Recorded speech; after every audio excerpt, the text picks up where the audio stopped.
Okay, first graders, we have learned our new vocabulary words for this week, and now we are going to listen for those words to be used in a story. So let's do a quick review of what the words are. Okay, the first one was delicious. Okay, really yummy. So we're going to take that and go, that was just right. Delicious. The next word was nutritious. If it's nutritious, it's the food we take in that's going to help make us strong and healthy. Okay, so nutritious. Then we have delighted. If you are delighted about something, you are feeling happy. Okay, delighted. Then enormous. If something is enormous, it's really big. Okay, enormous. And responsibility. If it is your responsibility, then it is something you are in charge of, you are going to keep track of, and if you show that you are responsible, then other people will know it will get done. Okay, so let's listen for those words as we go through our story today. The story today is called The Little Red Hen. Have you heard this one before? I've always liked this story. This is actually a folk tale, like some of the stories we read recently. But this is one that they saved to go with this week because it also talks about how food is getting prepared. Okay, so this is The Little Red Hen, a traditional folk tale. How does corn grow?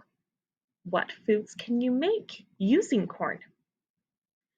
Once upon a time, a little red hen lived with a pig, a duck, and a cat in a cozy house. The little red hen was a very busy little hen.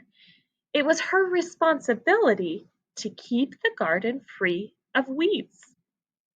One day, the little red hen discovered some kernels of corn in the yard. "Hola! Who will plant this corn?"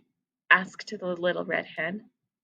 "Not I," grunted the pig from his muddy patch in the garden. "Not I," quacked the duck from her pond. "Not I," purred the cat from his usual place in the sun. So the little red hen decided she would plant the corn all by herself, and she did.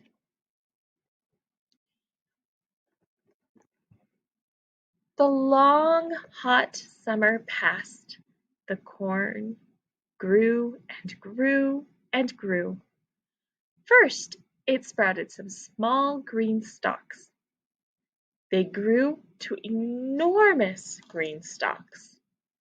Then ears of corn appeared on the tall stalks. They ripened in the sun until they were nice and plump. Finally, the corn was ready to pick. The pig, the duck, and the cat were resting in the sun.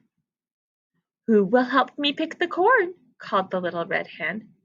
"Not I," grunted the pig. "Not I," quacked the duck. "Not I," purred the cat. "Very well then, I will pick it myself," said the little red hen.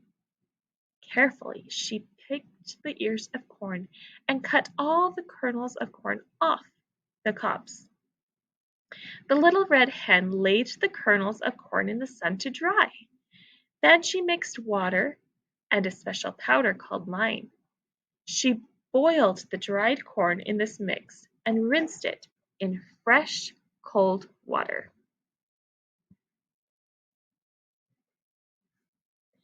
Now the little red hen was ready to grind her corn for tortilla dough. "Who will help me grind the corn?" she asked. "Not I," grunted the pig. "Not I," quacked the duck. "Not I," purred the cat. So the little red hen took the corn to the mill all by herself. She asked the miller if he would please grind her corn into a nutritious corn flour. When the miller delivered the bag of flour, it was time for the little red hen to make her tortilla dough.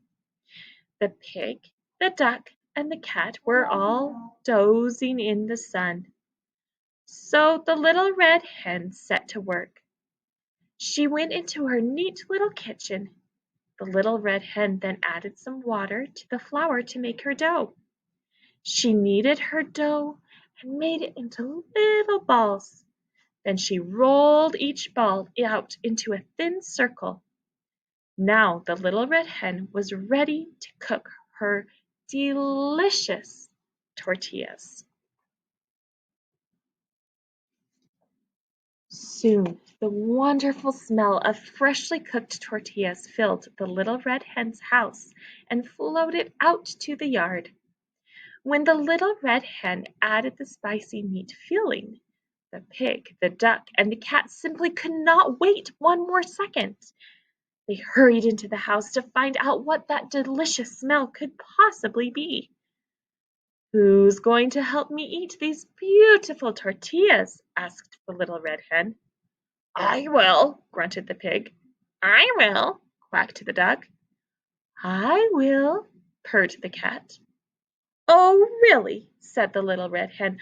"I planted the kernels, I picked and dried the corn, I took it to the mill to be made into flour, and I made the tortillas all by myself, and I will eat them all by myself."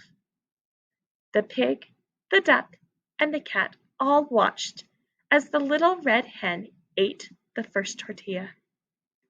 She was so delighted with it that she gobbled up the rest, right down to the very last crumb. And there we have the story of the Little Red Hen. Did you enjoy the story? Did you hear all of the words get used? Good work. Now it's your turn.